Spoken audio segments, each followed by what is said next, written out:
آمن الرسول بما أنزل إليه من ربه والمؤمنون كل آمن بالله وملائكته وكتبه ورسله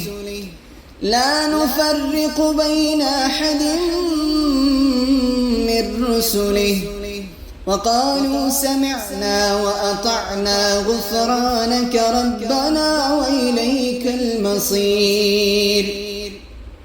لا يكلف الله نفسا إلا وسعها لها ما كسبت وعليها ما اكتسبت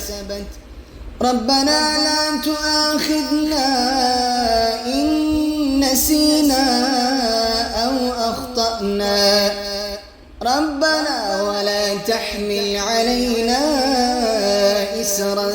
كما حملته على الذين من قبلنا ربنا ولا